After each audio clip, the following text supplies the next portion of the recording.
It's very important not to do the same thing every night, you know. So you'll never know who they are. No, seriously, very, very seriously.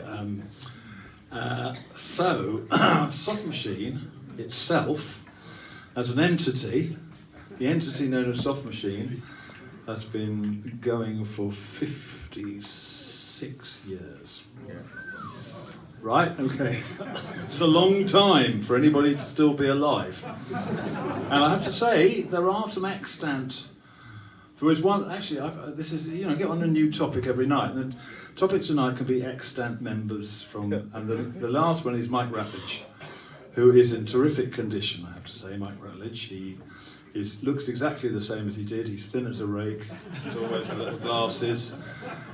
Still has an eye for the ladies. He's 80-odd years old and enjoys his life. But he is actually, when I think about it, he's the only one, isn't he? Anyway, so it evolves. So let's go back to the sort of recent past, 2004, when this reformation started. And so it started with Elton Dean, John Marshall, Hugh Hopper, and myself. And so gradually, instead of in the 1970s, people would leave Soft Machine unamicably, in a huff, in a bad mood, a drunken fury or a drunken rage. So there were lots of bad feelings. But now, of course, people, you know. So let me start. I'll go a different order this time, because let me start with this gentleman here, who took over a long, long time ago in 2006 from Elton Dean. Who Elton enjoyed his life. That's a euphemism in English obituaries for somebody who enjoyed his life. So 2006, we needed a new saxophone player, and there was no discussion. The man came immediately to mind. We all knew him. We played with him a lot. He always was a kind of, unusually for a saxophone, as well as being a great jazz saxophone player, he was also a kind of doyen of this, what shall we call it for the sake of argument, the Canterbury scene. The doyen of the Canterbury scene. So, you know, he played with people like Gong and stuff like that. So we were very, very happy to have him. He started on saxophones, and as you've already heard, I mean, he's graduated to a better shirt.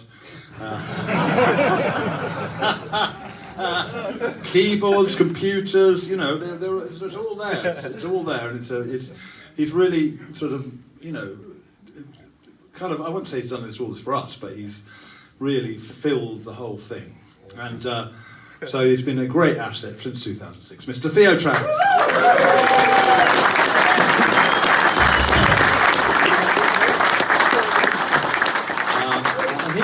He was here last time, as was, I think, no. This is a new bass player since last time. Last time we were here, it was the inestimable, ineluctable Roy Babington. Legend, and a person who, of the stamp they don't make anymore. They don't make them like Roy Babington. Half mentalist, half jobbing musician. That's a very rare combination. I won't go into it, but he is a unique character. He's still very much alive, enjoying his life, but he got this problem with his fingers. Now, I have to warn you, any of you that got Viking genes from Norway or Scandinavia, you stay extremely strong, which he is, extremely strong. He can leap from a longboat with his sword and his shield and hack his way through any number of Dutch villages.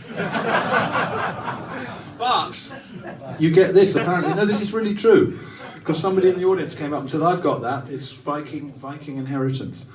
So his fingers went like that. So despite the fact he's really enjoying his life and is very happy, he can't play the bass guitar, except for a little bit. So on our new record, Other Doors, there is a fabulous duet between this gentleman and Roy, and to me it is absolutely my favourite number on the album, because it's like I think of two baby elephants in little pinafores, sort of rumbling around downstairs in the basement. It's really sweet. It's a really great. You must buy it just for that. Anyway, so this guy's been with us for about 2 years, and he's also has been part of the Canterbury scene. Although none of us have ever been to Canterbury, we don't even know where it is. But he played with Phil Miller in Cahoots and Elton Dean and everybody. It's a wonderful Fred Baker.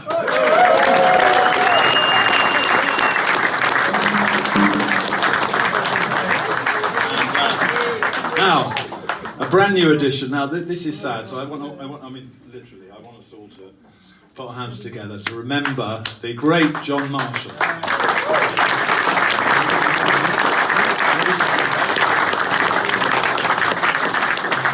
He was our drummer in the Soft Machine since 1972, and like me, he never left. So when we got back together again, it was an actual continuity from 1972 to last year, and he played on our album, played beautifully on Other Doors, and that was his last outing as a drummer. So since then we're very, very happy. We actually had, interesting enough, that John's been ill quite a lot over the lifetime of the Soft Machine legacy. We've had any number of drummers doing a great job, by the way, but in the end we decided that this man we couldn't do without, Mr. Asaf Serkis.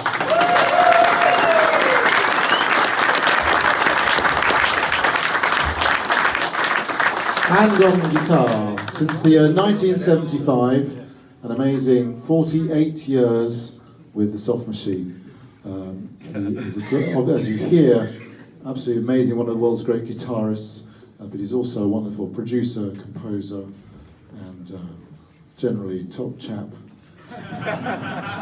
He's also what's known as a musician's musician, so over the years there's been many musicians that have kind of followed him around, like in the late 1960s. There was one particular guitarist who'd come over from America, and he was known, it's been written about in a book actually, about how he used to follow him around. He was called, well, I think you'll know him, he was called Jimi Hendrix.